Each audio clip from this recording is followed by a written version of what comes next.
এগুলো যদি আমরা একটু মাথায় রেখে এবারে রমাদানটা, আসন্ন রমাদানটাকে কাটাবার চেষ্টা করি, ইনশাআল্লাহ আশা করা যায় এই রমাদান আমার জীবনে একটা ছাপ ফেলে যাবে, আমার জীবনে একটা দাগ রেখে যাবে, আমার জীবনে একটা স্মরণীয় রমাদান হবে, জান্নাতের পথে অগ্রসর হওয়াটা সহজ হবে, আমি একজন ভালো মানুষ হতে পারবো, মুত্তাকি হতে পারবো। আল্লাহ আমাদের সবাইকে সে তৌফিক দান করুন।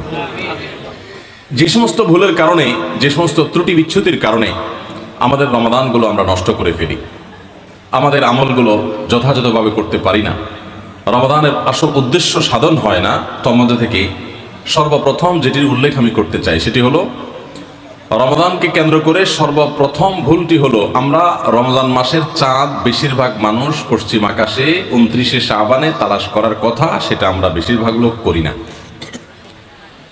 একটা সময় গ্রামে শহরে সব জায়গায় মানুষ চাঁদ তালাশ করত, যখন ফেসবুক ছিল না, যখন ইউটিউব ছিল না বা সোশ্যাল মিডিয়ার এত ব্যবহার শুরু হয়নি, তখন গ্রামে শহরে সর্বত্র মানুষ চেষ্টা করত পশ্চিম আকাশে একটু চাঁদ তালাশ করার। রমাদানের চাঁদ আমরা তালাশ করব শাবানের শেষ দিনে, 29শে শাবান। এই চাঁদ তালাশ করাটা একটা ইবাদত, একটা নেক আমল।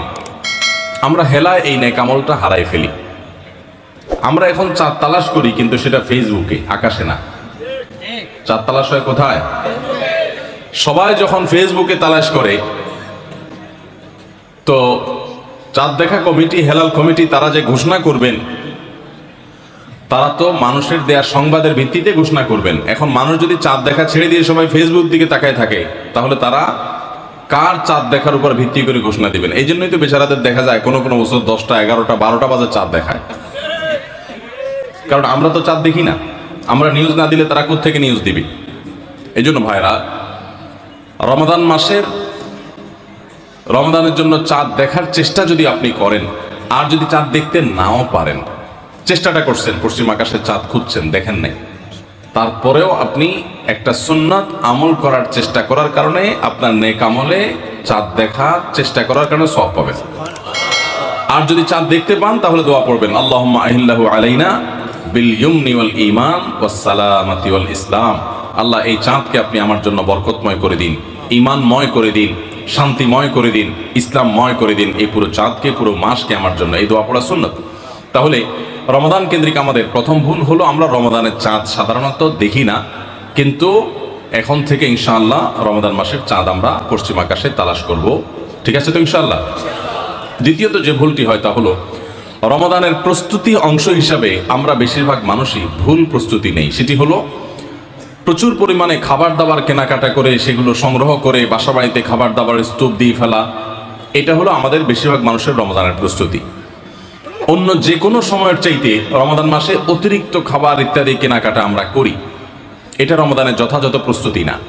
এই বিষয়ে পারিবারিক মিটিং হওয়া উচিত, ফ্যামিলির সদস্যদেরকে নিয়ে বসা উচিত যে আমরা এই রমাদানটা কিভাবে কাটাবো। রমজান তো ইবাদতের মাস, তো ইবাদতের মাসে আমরা খাবার নিয়ে এত ব্যস্ত হয়ে গেছি কেন?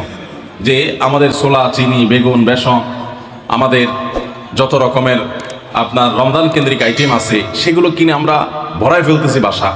রমাদান মাসে তো দিনের বেলা আল্লাহ তাআলা খাবারই বন্ধ করে দিয়েছেন, শুধু রাতের খাবার। তাহলে যেখানে দিনের বেলা খাবারের অপশনই নাই, সেখানে খাবার আমরা দ্বিগুণ ত্রিগুণ কিনছি কেন? এটা রমাদানের যথাযথ প্রস্তুতি না। রমাদানের যথাযথ প্রস্তুতির অংশ হিসেবে আমরা আগে থেকে বরং খাবার কিভাবে কন্ট্রোল করা যায়, কিভাবে কমানো যায়, কিভাবে স্বাস্থ্য ভালো থাকে, কিভাবে পেটে আপনার বুটপাট ফুটপাট এগুলো কমানো যায়, সেরকম খাবার খাওয়ার জন্য পরিকল্পনা করা দরকার। যে অতিরিক্ত ভাজা পোড়া খেয়ে আমরা অসুস্থ হব না, পারিবারিক সিদ্ধান্ত নেওয়া দরকার যে আমরা এগুলো কমিয়ে আনবো, তাহলে ইবাদত বেশি করতে পারবো, ভালো করে করতে পারবো, দোয়া বেশি করে করতে পারবো।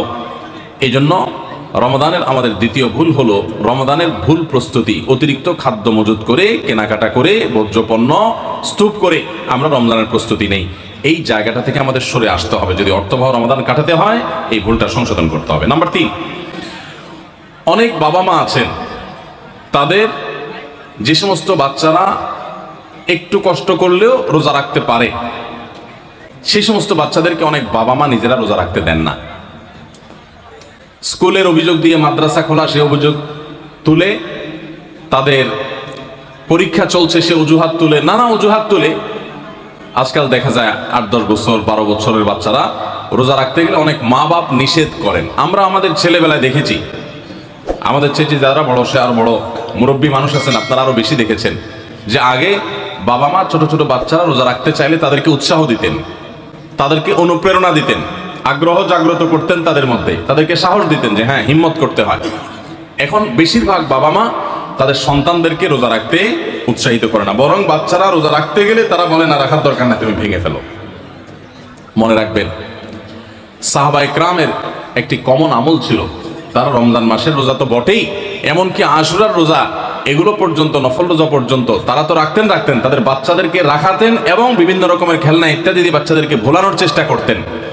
সেই সাহাবীরা যাদেরকে তাদের মা বাবারা শৈশবে কৈশোরে রোজা রাখার ব্যাপারে উৎসাহ দিয়েছেন, প্রেরণা দিয়েছেন, শিক্ষা দিয়েছেন, সাহস জুগিয়েছেন, তারাই কিন্তু বিশ্বটা জয় করেছে। কারণ কষ্ট করা শিখেছে, কষ্ট সহিষ্ণু হয়েছেন, ধৈর্য ধারণ করা শিখেছেন। রোজা রাখা মানে সংযম, এই সংযম শিখেছেন। ক্ষুধা হবে, খাবারও সামনে থাকবে, কিন্তু খাওয়া যাবে না।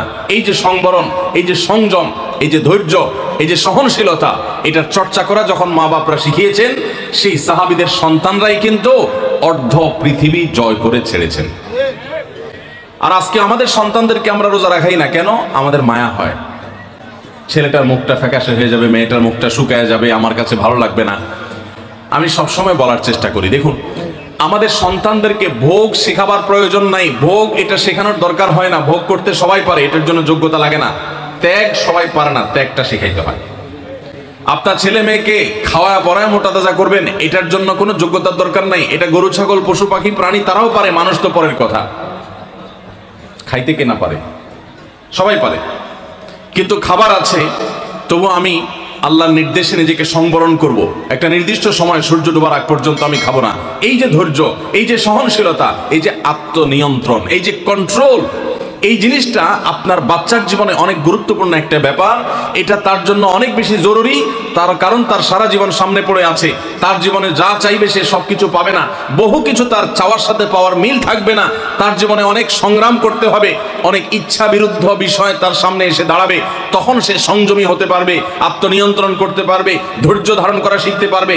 আপনি যদি তাকে রোজা শিখান, আপনি তাকে যদি সাওম শিখান, আপনি যদি তাকে বিরত থাকা শিখান, আপনি যদি তাকে সংযমের এই ইবাদত শিখান, আর যদি শুধুমাত্র ভোগ শিখান, বাচ্চা মুখ দিয়ে বাইর করলো আর আপনি অস্থির হয়ে গেছেন তাকে দেওয়ার জন্য, চোখ দিয়ে কোনো দিকে তাকাইলো তো সে কেনার জন্য আপনি পাগল পড়া হয়ে গেছেন, এমনকি হালাল হারাম পর্যন্ত বাজ বিচার করছেন না।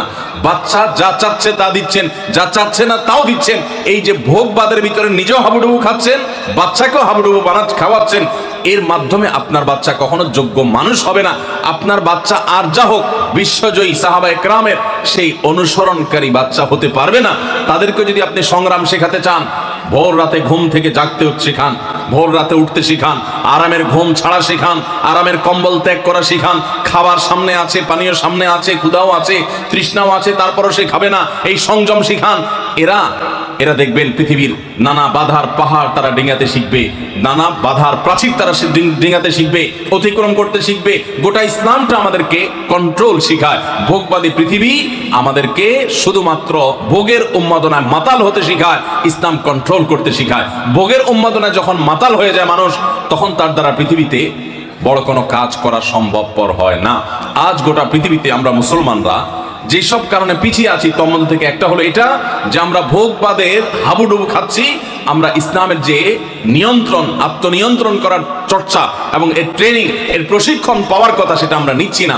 রমাদান উপলক্ষে আমাদের বড় ভুল হলো যে আমরা নিজেরাও সিয়াম কি বলে সেটা বোঝার চেষ্টা করি না। রোজা কিন্তু আমাদের সাথে কথা বলে। রোজা বলে, দেখো তুমি রোজা রেখে তুমি পান করছো না, তোমার তৃষ্ণা আছে, রুমে কেউ নাই, ফ্রিজে ঠান্ডা পানি আছে, চাইলেই খাইতে পারো, কিন্তু তুমি খাচ্ছ না। তোমার ঘরে কেউ নেই, পেটে ক্ষুধা আছে, আবার হাতের কাছে খাবারও আছে, তারপর তুমি খাচ্ছ না। কেন? আল্লাহ নিষেধ করেছেন সেজন্য। তো এখান থেকে শিক্ষা গ্রহণ করে তোমার সামগ্রিক জীবনে আল্লাহর সমস্ত নিষিদ্ধ বিষয় থেকে বেঁচে থাকার যে ট্রেনিং এবং চর্চা, সেটা তুমি গ্রহণ করবা। এই কথাই রোজা আমাদেরকে প্রতিনিয়ত বলে। তো এই জন্য রমাদান কেন্দ্রিক আমাদের একটা বড় ভুল হলো এই রোজার বার্তাটা আমরা নিজেরাও গ্রহণ করতে পারি না। আমাদের শিশুরা, বিশেষ করে যারা রোজা রাখার উপযোগী হয়, আমি 2 বছর 3 বছরের শিশুকে তো রোজা রাখার কথা বলি না, ইসলামও সে কথা বলে না। কিন্তু আপনার বাচ্চা যখন 8-10 বছর বয়স হয়ে যায়, যখন থেকে 7-8 বছর পার হয়ে যাওয়ার পর সে রোজা রাখতে শিখে, একদিন হয়তো সে জোহর পর্যন্ত রাখবে, এরপর ভেঙে ফেলবে, কোনো গুনাহ হবে না। আরেকদিন হয়তো সে আরেক ঘন্টা বেশি রাখবে, আরেকদিন হয়তো আসর পর্যন্ত রেখে ভাঙার মতো অবস্থা তৈরি হবে, প্রয়োজনে ভেঙে ফেলবে, এরপর আস্তে আস্তে সে রোজা রাখা শিখবে।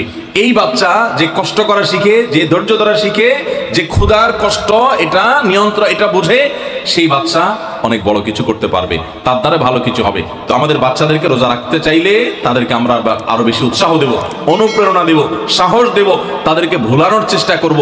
এরা ইনশাআল্লাহ খাঁটি মুসলমান হতে পারবে, যোগ্য মানুষ হতে পারবে। তাহলে রমজান কেন্দ্রিক আমাদের এই ভুলটা একটা বড় ভুল, যে আমরা আমাদের সন্তানদেরকে দেখা যায় রোজা রাখার ব্যাপারে উৎসাহ দেই না, বরং অনেকে নিরুৎসাহ দেই। মনে রাখবেন, কোনো বাবা কোনো অভিভাবক যেন বাচ্চাদেরকে নিরুৎসাহিত আমরা না করি। 4 নম্বর রমাদান কেন্দ্রিক আমাদের ভুল হলো, আমরা অনেকে মনে করি ভোর রাতে আমরা যখন সাহরি খাইতে উঠি, সাহরি খাওয়ার পর আমাদের মুখে রোজার নিয়ত করা লাগে। এটা আমরা অনেকে এখনো মনে করি, নাওয়াইতু আন আসুমা গাদান, এরপরে কি মিন শাহরি রমাদান। দেখছেন সবার পড়া মুখস্থ, মাশাআল্লাহ। হ্যাঁ, মাসনুন দোয়ার কথা যদি জিজ্ঞাসা করি তাহলে অনেকেই বলতে পারবেন না, কিন্তু যে দোয়ার কোনো ভিত্তি কোরআন হাদিসে কোথাও নাই, ওইটা সবার মুখস্থ। নকলটা সবার মুখস্থ, আসলটার খবর নাই।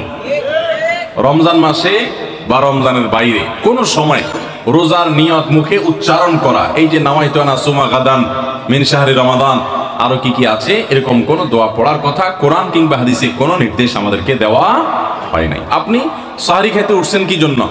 রোজা রাখার জন্য। রমজান রোজা রাখার উদ্দেশ্যে সাহরি খেতে উঠছেন, বাস এটাই নিয়ত। নিয়ত মানে মনের উদ্দেশ্য, নিয়ত মানে কি মনের উদ্দেশ্য। অতএব সে উদ্দেশ্য আছে, তাতে নিয়ত হয়ে গেছে। মুখের নিয়ত করাটাকে যারা জরুরি বা আবশ্যক মনে করেন তারা অবশ্যই ভুলের মধ্যে আছেন, এবং এটাকে জরুরি আবশ্যক বানানোর কারণে বেদাত হতে পারে, বরং গুনাহ হতে পারে। রমাদান কেন্দ্রিক একটা ছোট ভুল বলা যেতে পারে যে এই মুখে নাওয়াইতু আন আসুমা দোয়া পড়াটাকে আমরা জরুরি মনে করি। অনেক ক্যালেন্ডার ইত্যাদি দেখবেন এরকম, রমজানের ক্যালেন্ডার, ইফতার সাহরি ক্যালেন্ডার, ওখানে দেখবেন এরকম দোয়া দেওয়া আছে। এই দোয়ার কোনো ভিত্তি কোরআন অথবা হাদিসে নাই। নকল জিনিস বোঝার একটা সহজ পদ্ধতি বলি, এই যে দোয়া আছে নাওয়াইতু আন আসুমা গাদান, এই দোয়ার শেষে হাদিসের কিতাবের নাম, বইয়ের নাম, হাদিস নম্বর, কোনো রেফারেন্স দেখবেন না। বুঝতে পেরেছেন? এটা হলো মেড ইন জিনজিরা জিনিস আইটেম যেরকম দেখেন না, ওই রকম। তো এই জন্য এটাকে একটা আমরা ছোট ভুল বলতে পারি রমজান কেন্দ্রিক, যে আমরা মুখে নিয়ত করাকে অনেক আবশ্যক মনে করি। 5 নম্বর রমজান কেন্দ্রিক আমাদের ভুল হলো, আমরা বেশিরভাগ মানুষ, শতকরা হয়তো 90%-এরও বেশি মানুষ আমরা যারা রোজা রাখি, আমরা শুধুমাত্র পেটের রোজা করি। রোজাটা শুধু পেটের না ভাই, রোজাটা পুরো বডির, রোজাটা পুরো শরীরের, মাথা থেকে পা পর্যন্ত শরীরের প্রত্যেকটা অঙ্গের রোজা আছে। আমরা শুধু পান বা আহার থেকে, যৌনাচার থেকে বিরত থাকাটাকে রোজা মনে করি। আপনি চোখ দিয়ে মোবাইলে হারাম জিনিস দেখলেন, যেই মেয়েকে দেখা আপনার জন্য অ্যালাউড না, আপনি তার ছবি দেখলেন, ভিডিও দেখলেন, সেটা নাটকের নামে, সিনেমার নামে, কোনো ভিডিওতে, কোনো শর্ট ভিডিওতে, টিকটকে, কোনো জায়গায় আপনি দেখলেন, আপনি অনলাইনে অফলাইনে দেখলেন, তাহলে আপনার চোখের রোজা নষ্ট হলো। আপনার হাতের রোজা নষ্ট হবে যদি হাত দিয়ে কোনো গুনাহের কাজ করেন। পাও দিয়ে যদি কোনো অন্যায়ের পথে যান, পায়ের রোজা নষ্ট হবে। কান দিয়ে যদি আপনি মিউজিক শুনেন, আপনি গান শুনেন মিউজিক সহ, আপনি হারাম কিছু শুনেন, গীবত শিকায়াত শুনেন, তাহলে সেক্ষেত্রে কানের রোজা নষ্ট হবে। ঠিক একইভাবে আপনি মুখ দিয়ে খারাপ কোনো কথা বললেন, কটু কোনো কথা বললেন, গালিগালাজ করলেন, কারোর সাথে ঝগড়াঝাটি করলেন, তাহলে আপনার মুখের রোজা নষ্ট হবে। পুরো শরীরের প্রত্যেকটা অঙ্গ প্রত্যঙ্গের রোজা আছে। আমাদের রোজার দুইটা দিক, একটা হলো রোজার বডি, একটা হলো রোজার স্ট্রাকচার, আর একটা রোজার ফিনিশিং। স্ট্রাকচারটা দাঁড়াবে আপনি সবে সাদিক থেকে নিয়ে, সাহারি থেকে নিয়ে ইফতারি পর্যন্ত আপনি কিছু পান করলেন না, আহার করলেন না, এবং যৌনাচার থেকে বিরত থাকলেন, বৈধ সেটা থেকেও বিরত থাকলেন, তাহলে আপনার রোজার স্ট্রাকচারটা দাঁড়িয়ে গেল। কিন্তু এই রোজা বা সিয়ামের ফিনিশিংটা হবে তখন যখন আপনার মাথা থেকে পা পর্যন্ত শরীরের প্রত্যেকটা অঙ্গ প্রত্যঙ্গের রোজা রাখবেন। শরীরের প্রত্যেকটা অঙ্গ প্রত্যঙ্গ থেকে যখন আপনি গুনাহ থেকে বাঁচাবেন, তখন আপনার রোজাটা পূর্ণতা পাবে। নবী করিম সাল্লাল্লাহু আলাইহি ওয়াসাল্লাম বলেছেন, বুখারীর হাদিস, মাল্লাম ইয়াদা কাওলা যুরি ওয়াল আমাল বি ওয়াল জাহল ফালাইসা লিল্লাহি হাজা আন ইয়াদা তাআমাহু ওয়া শারাবা। যে ব্যক্তি রোজা রেখে মিথ্যা কথা বাদ দিল না, রোজা রাখছে আবার মিথ্যা কথা বলে। আবার যে ব্যক্তি মিথ্যা কাজ, প্রতারণা, 2 নম্বরে এই সমস্ত বাদ দিল না রোজা রেখে।